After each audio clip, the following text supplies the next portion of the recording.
En el amor y en la guerra, Ildefonso Falcones. Quinta parte. Venganza y perdón. Capítulo 25. Contrajeron matrimonio allí mismo en Gaeta, en la catedral de San Erasmo, donde Arnau la había espiado tras la muerte de Elisenda. Consistió en una ceremonia íntima celebrada en una capilla lateral. «Hace poco que he enviudado», alegó ella. Isabel la contó con la presencia algo esquiva de su hija de 14 años, Laura. Quería a su padre. La excusó frente a Arnau durante unos preparativos ante los que la joven se mostraba tímida y retraída. Arnau asintió. Isabela añadió que el amor de Laura por su padre se había dado a pesar de que se trataba de un hombre estricto, engreído y violento. ¿Tanto os maltrató?, inquirió compungido. Él jamás había pegado a una mujer. El respeto hacia ellas formaba parte de los ideales del caballero. Además, disponía de suficientes procedimientos para desahogar su ira, violencia o cualquier tipo de tensión. El duro entrenamiento militar, la guerra, la caza. No obstante, era consciente de que infinidad de hombres maltrataban con crueldad a sus esposas y a sus hijas.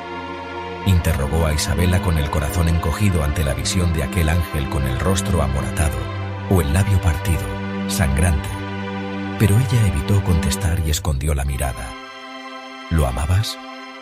Isabela cambió repentinamente de actitud y se enfrentó a Arnau, reprochándole con una dura expresión que no tenía derecho a plantear esa cuestión. «Perdona», se disculpó él asumiendo su error. «No», terminó admitiendo la mujer sin embargo. «Nunca llegué a quererlo. Con todo, debo reconocer que nos proporcionó techo y sustento a mí y a nuestra hija».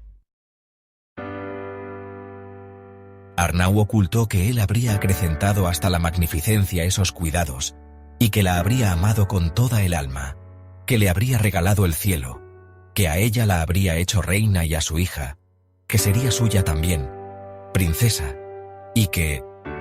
Pero se trataba de Isabela, una mujer que, si bien reconoció sentir algo por él, lo rechazó por tener una esposa en Barcelona, y que ahora, viuda, libre, continuaba oponiéndose a cualquier relación más allá de la de un beso casi casto, en espera de una boda que Arnau, apasionado, aceleró lo más que pudo.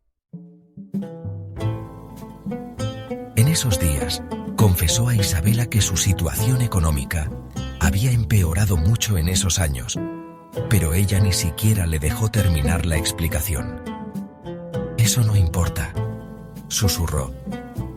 Y él comprendió que era cierto, lo que hizo que la amara aún más, si cabía. Junto a la tímida Laura, acompañaron al altar a Isabela 4 amigos, así como Filippo Chiara y su esposa.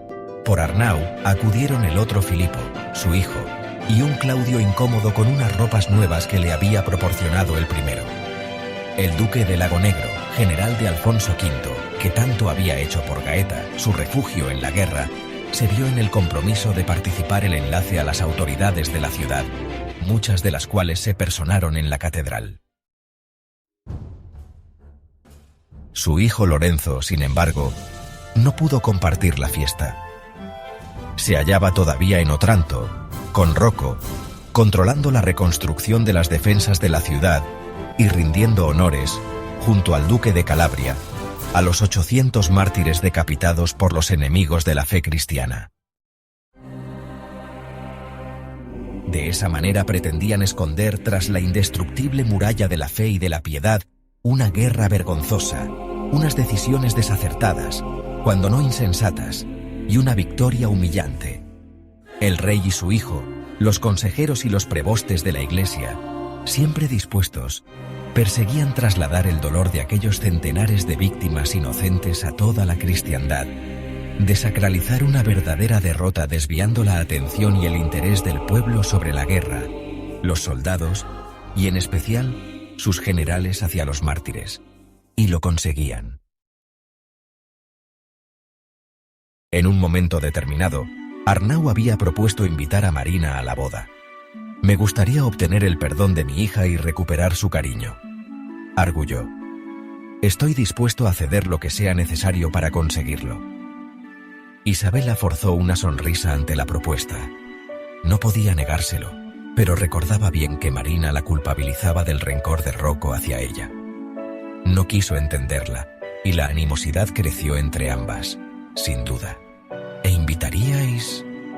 Invitarías, la corrigió Arnau, que insistía en que Isabela abandonara el trato de respeto y lo hiciera con confianza. A ella le costaba desprenderse del hábito. ¿Invitarías también a su esposo? Lo tanteó. Sabía que no, que ese sacrificio quedaba lejos. No lo sé, reconoció él. Sus ilusiones por recuperar a su hija se estrellaban siempre contra la existencia del panadero. ¿Os sentaríais a la mesa con él, padre? Recordaba la pregunta que Marina le efectuara ya casi 20 años antes. Jurasteis que mataríais a Paolo. Lo acusó también. Ahora no lo mataría, seguro, ni siquiera estaba en condiciones para ello, pero de eso a sentarlo a su mesa, esa sí que se alzaba como una posibilidad real, y no era capaz de contestarse. No sabía hasta qué punto tendría que ceder para reconciliarse con su hija. Quizá Marina hubiera cambiado de idea, y ya no fuera tan terca, o no amara a su esposo, o éste se hubiera convertido en un viejo grosero y desdentado. Lo que tuviera que suceder, sucedería. No quiso pensarlo, pero sí argumentarlo ante Isabela. No lo sé. De lo que sí estoy seguro es de que él nunca aceptaría, no vendría, adujo acompañando su decisión con un gesto de las manos, como si eso fuera evidente y lo liberase de la cortesía. Ya, pero eso lo tiene que decidir él, no tú. Me alegro de que desees recuperar a Marina. Sin embargo, te aconsejo que no la pongas en el compromiso de elegir entre tú o su esposo. Bien sabes por quién se decantará. Espera a regresar a Nápoles y podrás acercarte a ella sin correr esos riesgos. Tras la ceremonia, Filippo Chiara abrió las puertas de su casa a los invitados, a los que de manera sorpresiva se sumaron muchos más gaetanos. Suerte que el varón paga el convite, comentó por lo bajo Arnau a su hijo Filippo. Yo no habría podido. Padre, replicó este en el mismo tono, no os preocupéis por eso, disponéis de vuestras rentas de Lago Negro. ¿No están en manos de los banqueros? Quedan pocas y de escasa entidad. La mayor parte de los préstamos que os concedieron se han amortizado. Hace casi 20 años que pedisteis el primero. Aquellos dineros para Martí y la libertad de vuestra esposa, Elisenda. Después os dieron más, pero desde entonces vuestra vida ha sido la de un misántropo mezquino. No os enfadéis, le pidió ante la mueca de disgusto de Arnau. Cerrasteis el palacio y despedisteis a los criados. No habéis gastado un solo denari. Debéis de ser el primer noble en la historia de este reino y de muchos otros que cumple con sus compromisos ante los prestamistas. No lo sabía. Ya, porque jamás prestabais interés por los estados de cuentas que Sánchez os mandaba a Nápoles. Esa era la queja constante de Claudio. Entonces vuelvo a ser rico. Sí, no me importa que seas rico, ya te lo dije. Sabes que nunca he perseguido el dinero, Arnau. Le soltó Isabela al tiempo que se dejaba caer en una silla. Además, alzó la voz. No sé a qué viene ahora ese comentario. A que tenía miedo, reconoció él. El conde de Navarcles, el antiguo, habría superado esa aprensión con un manotazo al aire, un juramento y todo el arrojo que fuera necesario. Pero no deseaba mostrarse violento, ni siquiera enérgico, frente a Isabela. Soy rico, le había dicho con ingenuidad, como si con ello pudiera seducirla. Necio. Sintió vergüenza de sí y enrojeció. Lo cierto era que el subterfugio del dinero, de la riqueza, venía a que no sabía si su cuerpo respondería, si sería lo bastante hombre para satisfacer a una mujer como la que ahora lo miraba con una sonrisa en los labios después de desprenderse de unos zapatos que la habían torturado durante todo el día. Arnau no fue capaz de devolvérsela y titubeó. Ya contaba 65 años amontonados en un cuerpo herido, vencido. Ella, sin embargo, 40 esplendorosos años en un cuerpo. Tembló con solo imaginarla entre sus brazos. Isabela se apercibió de ello. «Ven aquí», le instó. Arnau se acercó. «Compláceme de nuevo con ese maravilloso poema». Arnau se irguió y cogió aire. «¿De rodillas?» «¿De rodillas?» «Por supuesto». Arnau se postró a los pies de su esposa. Se hallaban en la alcoba de Filippo Chiara, graciosamente cedida por sus anfitriones para esa primera noche de amor después de que renunciaran a las comodidades y las atenciones que les propusieron. Baños templados, camisas limpias de dormir, frutas, afeites. Y dejaron atrás los gritos y la algarabía de la fiesta que atronaba la casa entera como lo haría un matrimonio ya experto. Arnau atacó el poema e Isabela se inclinó y le cogió la cara con las dos manos. «Conozco todas tus cicatrices, ¿recuerdas?», interrumpió la declamación. «Yo las curé. Hace muchos años de eso. Los que Dios y el destino han dispuesto. Quizá Dios y el destino hayan olvidado prepararme para cumplir con sus deseos», se lamentó Arnau en tono irónico. Ella se inclinó todavía más en la silla y lo besó. Permanecieron en esa postura forzada durante un buen rato, hasta que Isabela puso fin al abrazo. «Arnau Estanyol, ni me importa tu dinero ni tu vigor en el lecho. Solo me importas tú, estar a tu lado, verte y compartir mi vida contigo. Me enamoré de ti cuando jugabas con la muerte, inerme. Me enamoré de un hombre de cuerpo frágil y débil, tanto que necesitaba mis cuidados. Me enamoré también de un luchador. No en la guerra». Quise corregir la repentina expresión de él. Lo hice de un malherido que fue capaz de pelear con la enfermedad, con las calenturas y las hemorragias. Te creí muerto en varias ocasiones, pero luchaste por la vida. Dejó transcurrir unos instantes antes de romper la extrema tensión creada. Y lo consiguió.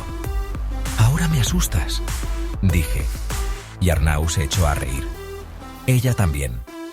«Acostémonos y durmamos. Simplemente, o hablemos, o hagamos el amor incluso. No soportaría otro hombre violento, vigoroso, obsesionado por mostrar su poder sobre la mujer. Ya he padecido esa afrenta durante muchos años. No tienes que demostrar nada». Isabela tiró de él para levantarlo, y volvieron a quedar el uno frente al otro, respirando el mismo aire. «Sé que me tratarás con respeto y cariño. Eso es lo único que te pido. En cuanto al resto, dejemos a Dios fuera de los actos carnales y que sea el destino el que nos indique el camino». Se acostaron tras desnudarse con recato y ponerse las camisas nuevas que la esposa de Filippo se había empeñado en proporcionarles. Pero no lograron conciliar el sueño. Tampoco hablaron, más allá de comunicarse su nerviosismo mediante una respiración acelerada. Al cabo, Arnau se acercó a ella. «Ni dormimos ni hablamos», susurró al oído a una Isabela encogida de espaldas a él. «¿Qué dice el destino?», preguntó ella mientras se acurrucaba contra el cuerpo de Arnau. «No lo sé, pues a mí sí que me marca el camino», afirmó ella a la vez que restregaba sus nalgas contra el miembro erecto de su esposo. «¿Eso es el destino?». Arnau había perseguido el placer con innumerables mujeres desde que Isabela lo abandonara. No llegó a conseguirlo, y la mayoría de las veces se apartaba de ellas asqueado, sin poder quitarse de la cabeza esos ojos verdosos que lo señalaban. Esa noche, en un rostro que se le presentó bello hasta causarle dolor, aquellos mismos ojos resplandecían en la oscuridad e iluminaban unos pechos bien formados de pezones grandes, caderas redondeadas y nalgas todavía firmes. Arnau la besó, la acarició y la tocó extremando la delicadeza, en pos de la ternura que ella deseaba. Isabela, por su parte, recorría con el dedo sus cicatrices. Se le ofreció luego, y Arnau la penetró. Hicieron el amor hasta que él alcanzó el orgasmo. «Ahora es cuando tienes que darme cariño», Le pidió Isabella después de que él se hubiera dejado resbalar de encima de su cuerpo a un lado de la cama, agotado y jadeante. Arnau no contestó. Isabella acercó su rostro, lo supo dormido, sonrió a la oscuridad y lo besó en la frente. Lograr que el sol volviera a iluminar y calentar el interior del palacio de Arnau costó mucho menos tiempo y esfuerzo de lo que él preveía. Filipo, libre de ocupaciones diplomáticas en aquel momento, Arnau llegó a sospechar que por su culpa se prestó a ayudar a Isabella y contrató a un ejército de criados que puso a las órdenes de Claudio. Limpiaron a conciencia y repusieron gran parte de un mobiliario viejo y estropeado que regalaron a quienes lo desearon, incluidos los tapices y los muebles franceses que Sofía escondía y cuya existencia decidieron no revelar a Arnau. Repusieron también las cocinas, así como todo el menaje que consideró oportuno el nuevo cocinero que recomendó Filippo. Se llamaba Battista Vendetti, un hombre que antes incluso de contar con los nuevos equipamientos ya demostró sus artes culinarias y su mal carácter. Encargaron a un jardinero el arreglo y diseño de lo que se había convertido en una floresta salvaje e intransitable, y afrontaron con pasión hasta la tarea más insignificante a fin de reparar, embellecer y restituir la prestancia de lo que sería su hogar. Arnau veía transitar y trabajar a criados, comerciantes y artesanos por las estancias de un palacio que le traía malos recuerdos. La violación de Marina, el panadero que defraudó su confianza ayudando a su hija a huir, el desapego con Sofía y Marina, su rechazo y el odio que le prodigaron. La muerte de la madre, el desprecio de la hija que no quiso acercarse a él, su propia y dolorosa convalecencia, la difícil crianza de Rocco y la negativa de Isabella. Ahora, sin embargo, esa misma mujer era capaz de lograr que cualquier aflicción que Arnau sintiera se esfumara con las esporádicas sonrisas que le lanzaba, mientras mostraba el comedor a un vendedor de tapices o indicaba a un carpintero cómo quería que subsanase algún desperfecto. «No deberías dedicar tanto esfuerzo en arreglar este edificio», llegó a pedirle Arnau. «Pienso construirte un nuevo palacio, moderno. Aunque clásico, claro, ahora es así. Se construyen como los antiguos, que muestre a Nápoles entera la belleza, la riqueza y la elegancia de su dueña. Tú, mi amor, la duquesa de Lago Negro». Había mantenido la conversación tanto tiempo pendiente con Juan Sánchez, aunque esta no fue lo profunda y detallada que al secretario le habría gustado. El administrador le confirmó su riqueza, y a partir de ahí, Arnau se desentendió de cualquier explicación contable. ¿Podría construir un nuevo palacio?, le preguntó. «Varios de ellos, señor, y vuestras finanzas no se resentirían». Arnau asintió con los labios fruncidos en señal de aprobación. Gratificó generosamente a Sánchez y lo confirmó en todos sus cargos. Un palacio mayor y más espléndido que cualquiera de los construidos en este reino. Continuó exponiendo a Isabella. «Querido, no necesito ningún palacio nuevo. Por el contrario, tú sí que necesitas ropa nueva. Toda la tuya está vieja y tan negra», se burló. Arnau trató de evitar el compromiso de renovar su vestuario y regresó al tema de conversación anterior. «Pero este palacio está más viejo que la ropa». «Aquí te conocí», lo interrumpió ella. «Aquí te curé y aquí me enamoré de ti. Me gusta este». «Sea», cedió él como siempre hacía ante cualquier deseo de su mujer. «¿Eso significa que irás a encargar ropa nueva?», aprovechó Isabella. «Te puede acompañar Filippo. Fíjate en él, siempre elegante». «¿Quieres decir que yo no lo soy?». «Eso, quiero decir exactamente eso.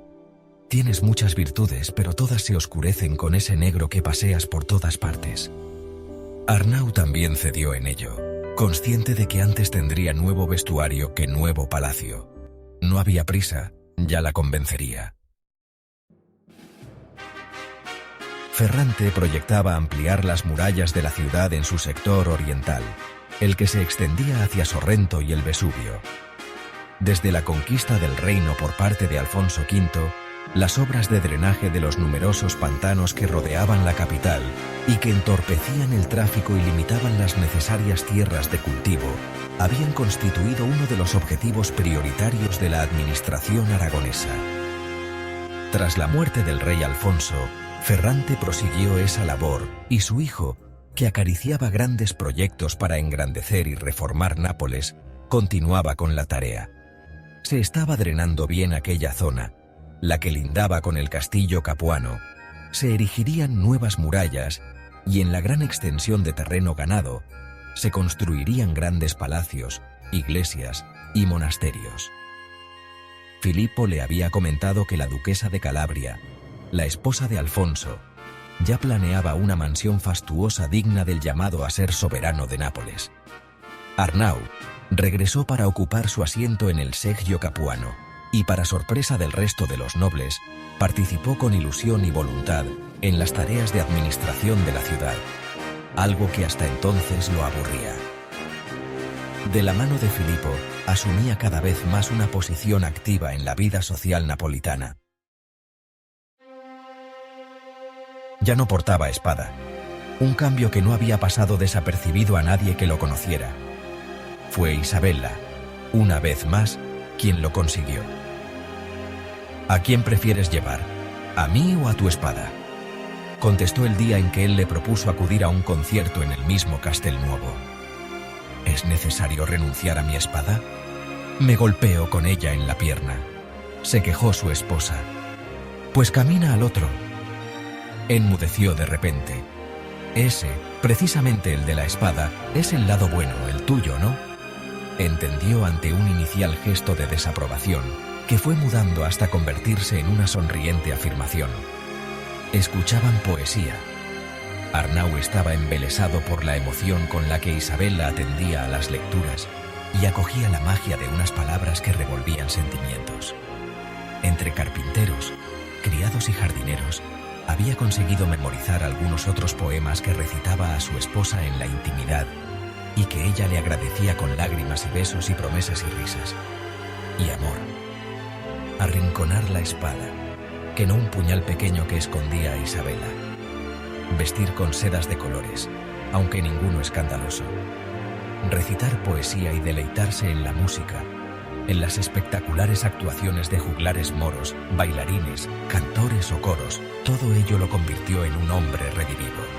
Disfrutaba de todo aquello que antes odiaba y lo hacía junto a la persona a la que amaba. Nunca había sentido amor. En una ocasión en la que vio marchar a Isabella a un recado y sintió crecer un hueco en su interior, pese a que su ausencia iba a ser tan breve como que la vería de nuevo para cenar, trató de comparar aquel estado de felicidad con lo que siempre había creído que se la proporcionaba, la guerra. «¡Estúpido!», se insultó en voz alta. Se trataba de algo desconocido. La guerra ataba con cadenas de acero de grandes y pesados eslabones a la realidad y a la muerte. El amor te unía mediante el estambre de una flor a las emociones para que te mecieras en ellas. En la guerra la derrota era violenta y la victoria sangrienta. En el amor la derrota era lenta y cruel, una tortura por la que suplicabas la muerte, y sin embargo, la victoria nunca era la propia, sino siempre la ajena, la del otro, la felicidad de la persona amada. Y en esa entrega incondicional flotaba día y noche Arnau. Isabella le había robado el alma, y él había alcanzado la plenitud sabiendo que la portaba ella. Con todo, le faltaba Marina. ¿Y qué haréis con su esposo?, le planteó Filipo, que mantenía contacto regular con su hermana. Arnau había acudido a él en cuanto regresaron de Gaeta, y el hijo le habló de la familia Cribino, de los progresos de la joven Aurelia, aunque ocultó, al igual que hizo su hermano, la relación con Gaspar a la que Lorenzo y él, ayudados por la tal Liboria, pusieron fin, si bien presumía que continuaba aunque fuera con menor intensidad. Arnau tampoco preguntó por su hermanastro.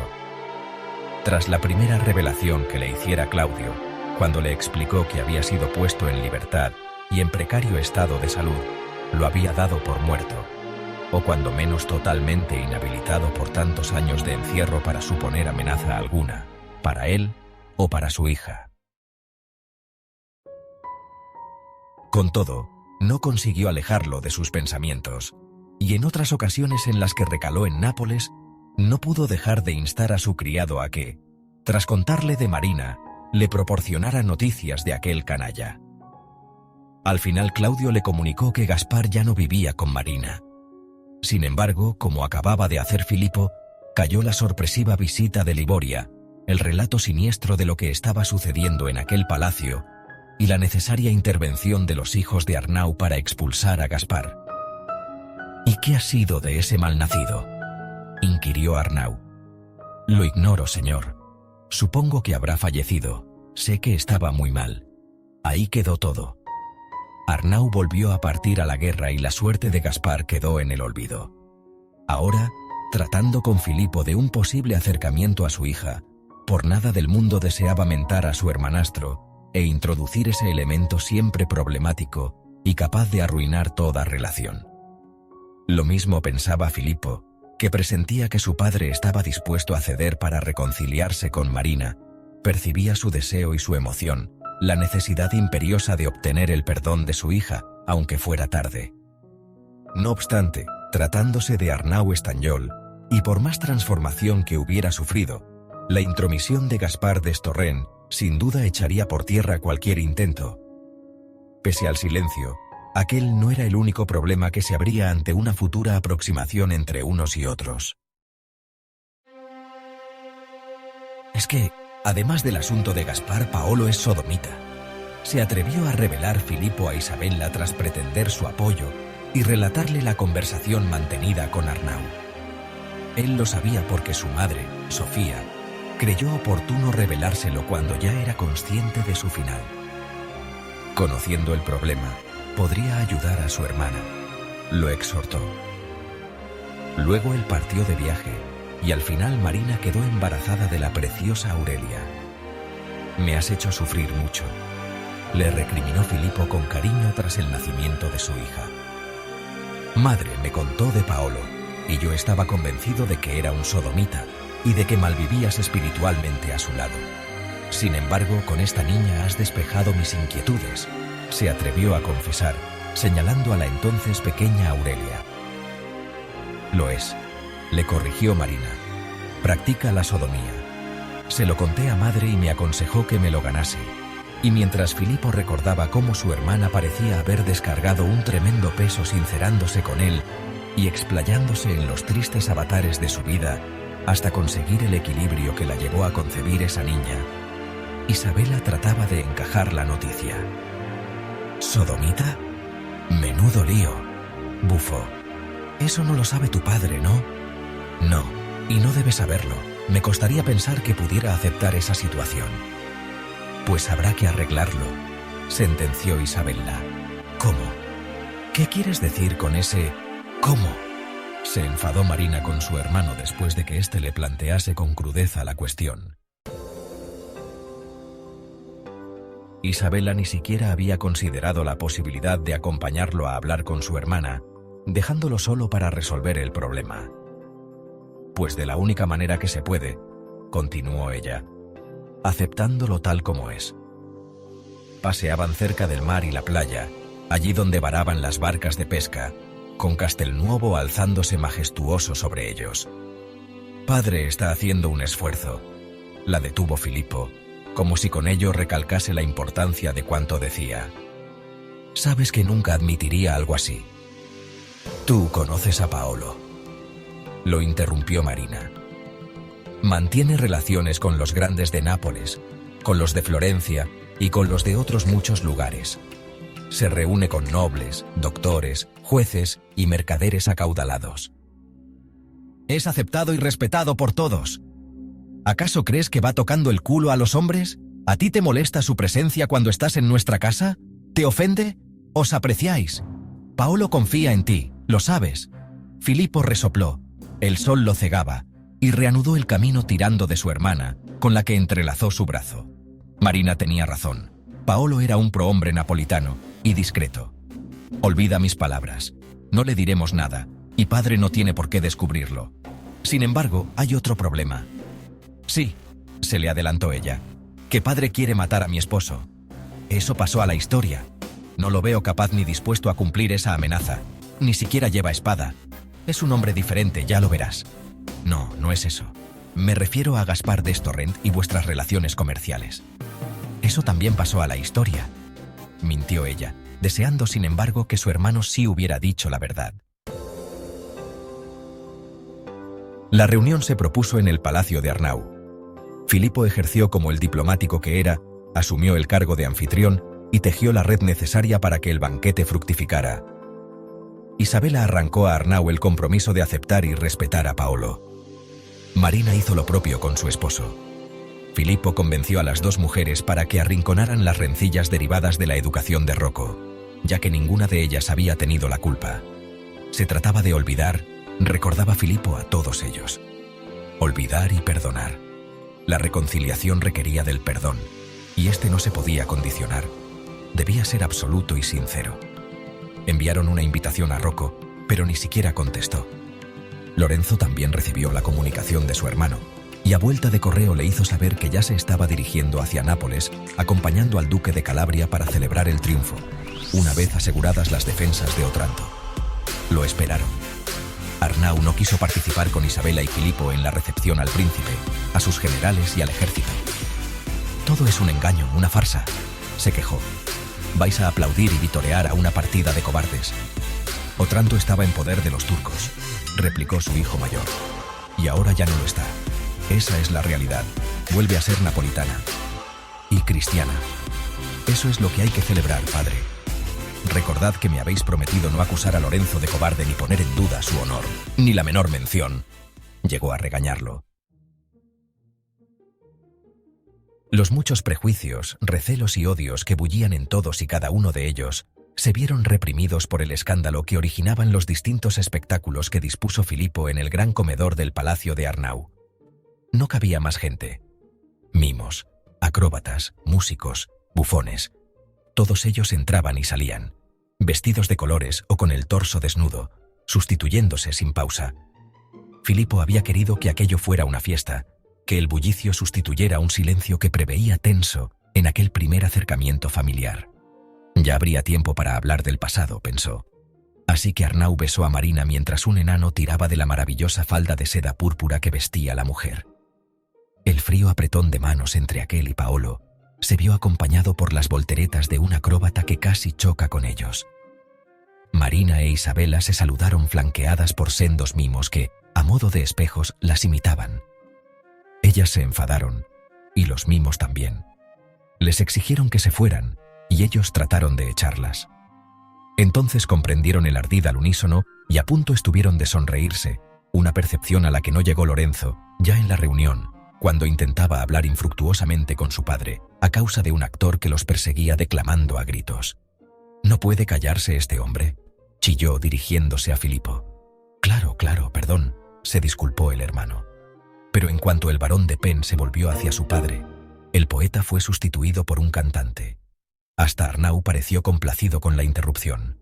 No deseaba rememorar las últimas conversaciones que había mantenido con su hijo.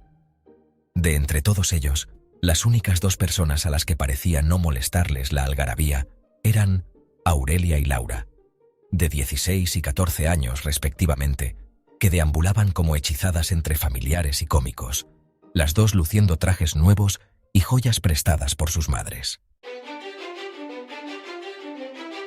Vendedi, el cocinero, estuvo a la altura de los deseos de Filipo. «Mucha comida», le exigió este. «Cantidades ingentes de ella. Quiero infinidad de platos, más que en un banquete real. Que los sirvan sin descanso, que los criados no permitan respirar siquiera a los comensales». El embajador se retiraba ya cuando se detuvo y se volvió. «Ah, que el botellero rebaje el vino con agua». Una vez sentados, con la plata lanzando destellos y las velas de los candelabros titilando, Claudio, consciente de las pretensiones de Filipo, dio entrada a una fila de criados. Sopas, varias de ellas, carnes de todo tipo, carnero, oveja, lobo, conejo, vaca, aves, gallina, paloma torcaz, perdiz, capón, pescados besugo, esturión, dentón lenguado y arroces, verduras, ostras y mariscos. Las fuentes no cabían en la mesa pese a las grandes dimensiones de esta. Claudio las hacía cambiar de un extremo a otro, una y otra vez, como si se tratara de un carrusel. Ordenaba servir los platos y que los retiraran antes de acabarlos. Hubo un momento en que hasta él perdió el control del personal. Presión, le había exigido Filipo, y la hubo. Los juglares y los comediantes no cesaban en sus ejercicios, y las conversaciones se interrumpían constantemente entre gritos y comida y acrobacias, incluso por encima de mesa y comensales. Sirvieron los dulces, los pasteles y las frutas, las rosquillas, la leche mal cocida, como la llamaban los napolitanos, y los quesos antes de que hubieran terminado con los platos principales, todos los convidados descoordinados, unos con carne, otros con pescado, en un alarde de caos y confusión. Pero nadie había discutido. Las únicas amonestaciones o reproches que se oyeron tuvieron por objeto algún criado que retiraba un plato antes de tiempo o un bufón que molestaba. Nadie se había emborrachado con aquel vino sin sustancia ni fuerza. Por encima de la mesa, Marina intercambió una mirada de complicidad con Isabela que asintió. Luego se levantó y avanzó por el salón hasta la cabecera, donde se sentaba Arnau. Apoyó una mano sobre el hombro de su padre y éste se levantó a su vez y la siguió hasta el salón que daba al jardín. En esa estancia, frente a la chimenea, Sofía les rogó que se reconciliasen. Ambos recordaron sus palabras interrumpidas por una tos funestamente premonitoria.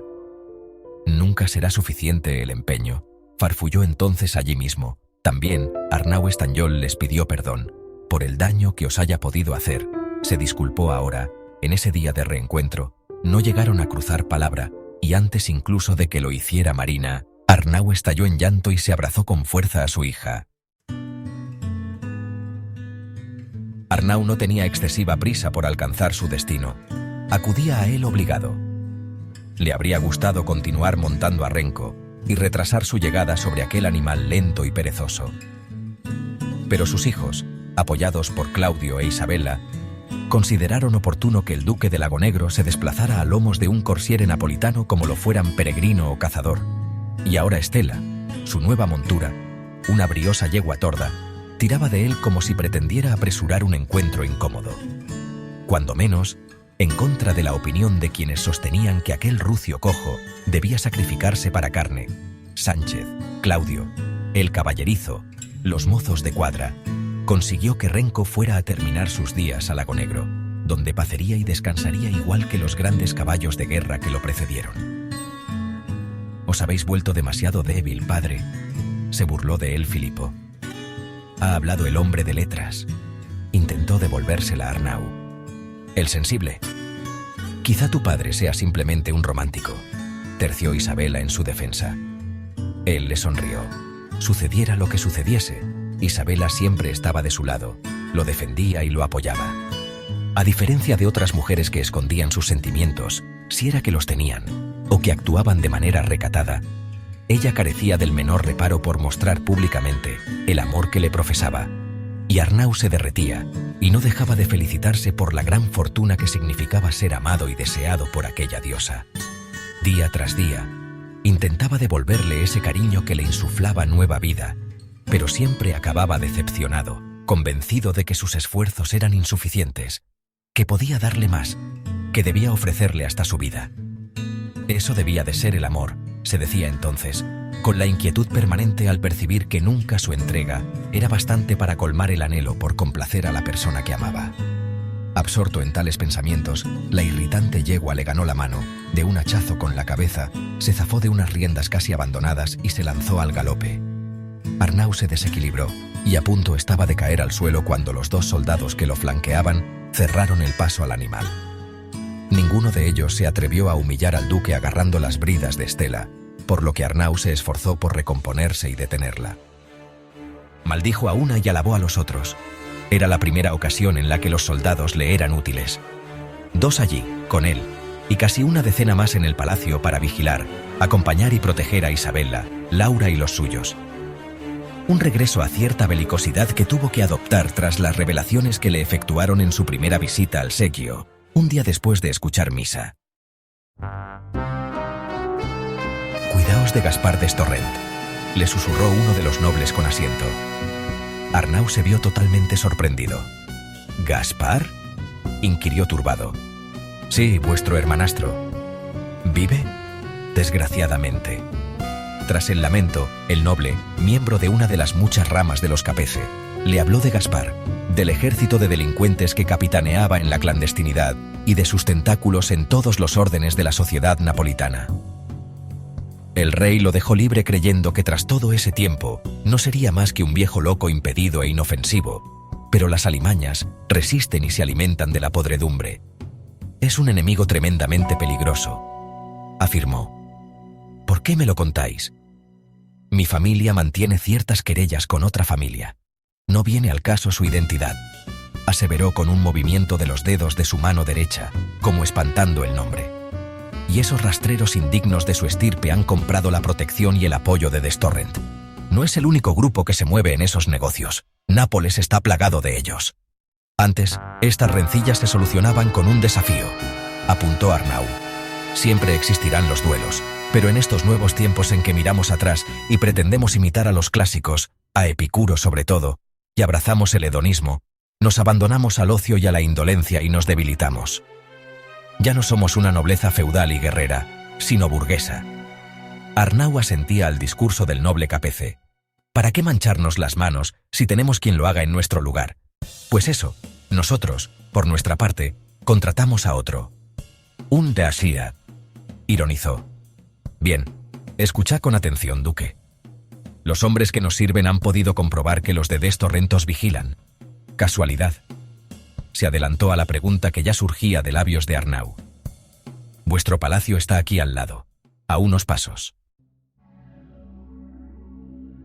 Mientras cuidaban de nuestra integridad, observaron movimientos sospechosos de sicarios de Gaspar en las cercanías de vuestra casa. Me lo comentaron, y como quiera que os tengo por amigo, ordené que se cercioraran. Os siguen, principalmente a vuestra mujer y a su hija. Debéis ser precavido». Arnau acalló una sarta de improperios que pugnaban por salir de su boca. ¿Cómo era posible que Claudio no le hubiera contado nada de la recuperación física de Gaspar? Tardaría en reconocer hasta serenarse que tampoco era culpa del viejo criado, que se limitó a comunicarle que Gaspar ya no vivía con Marina.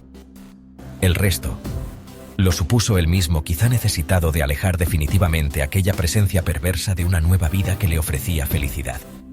Poco debía de saber Claudio de las actividades peligrosas de ese malnacido. Maldito Gaspar. ¿Acaso nunca iba a dejar de tener que preocuparse por él? ¿No se lo puede anular?, inquirió. A fin de cuentas, no es más que un delincuente. Muchos lo han intentado, nosotros entre ellos, y fracasamos, reconoció el Capece. Dispone de un ejército de malhechores y de funcionarios corruptos que lo defienden. En todo lo tocante a d'Estorrent, no os fiéis ni del servidor más leal, porque no tardará en comprar su voluntad. Pero a mi entender, la mayor protección la encuentra en los muladares y estercoleros. Ese rufián no es más que una rata imposible de perseguir, oculto como vive entre la basura. Arnau, pese a no esperar su opinión y haber dado ya la orden de que le buscaran una buena compañía de hombres, se vio obligado a comentarlo con Isabela, a explicarle unos conflictos, rivalidades y odios que habría preferido mantener enterrados y, sobre todo, disculparse por no haberle contado de Gaspar antes de que ella entrase a formar parte de su familia y con ello se convirtiera en posible víctima de aquel monstruo. Lo daba por muerto. Lo siento. Al final dejé de pensar en él. Lo entiendo, pero no podemos vivir permanentemente atemorizados, se quejó Isabela. Puede ser, sí. Desde que me lo han revelado no he dejado de temer por tu integridad y tu bienestar. Moriría si os sucediese algo malo a ti o a Laura. La sola mención de su hija mudó el semblante de Isabela, aunque si algo la llevó a cambiar de opinión, por más que Arnau ya examinase con detenimiento las cualidades de los hombres que Juan Sánchez le presentaba, y hasta hubiera contratado a algunos de ellos, fue la opinión de Marina.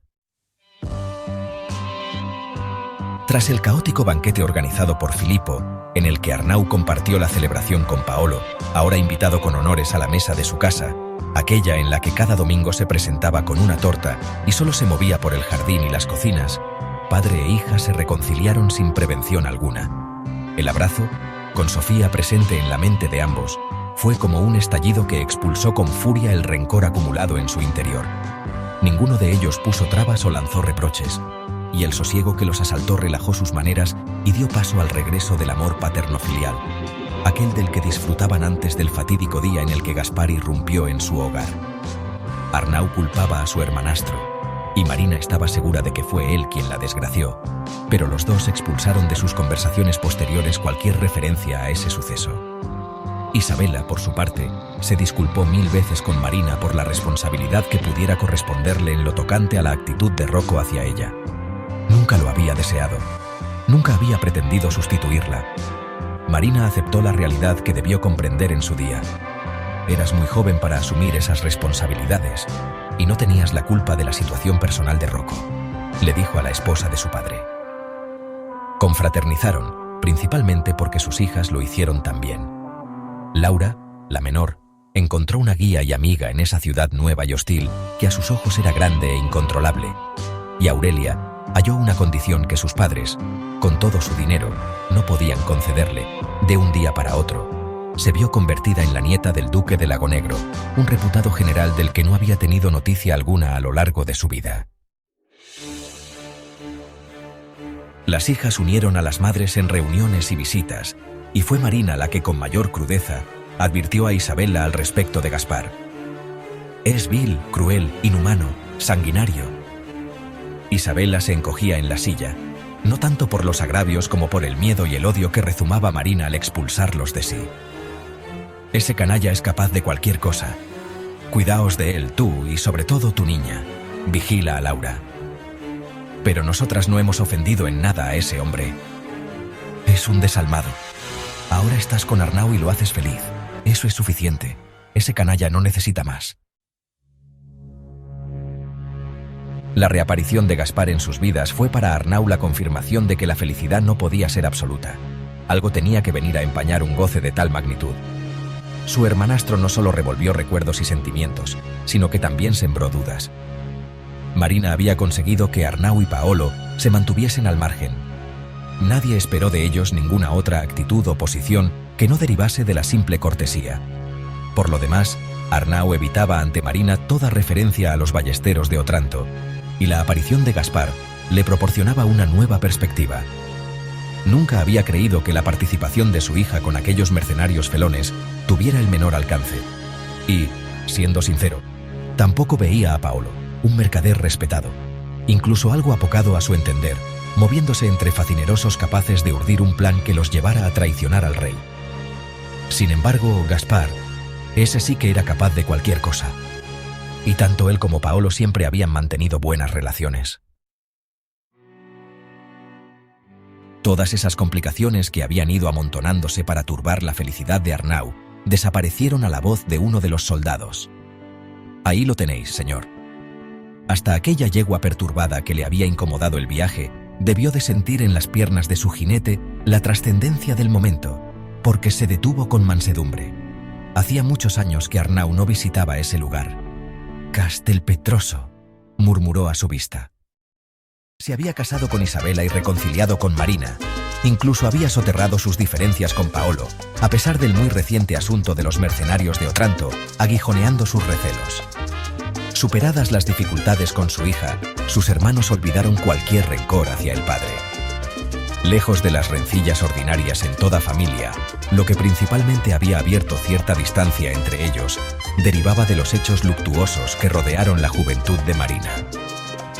Ahora Filipo se mostraba como un buen hijo, respetuoso y afable, y Lorenzo, el soldado altivo, pese al estorbo de saltimbanquis y cantantes, se disculpó el día del banquete por su insolencia en Otranto.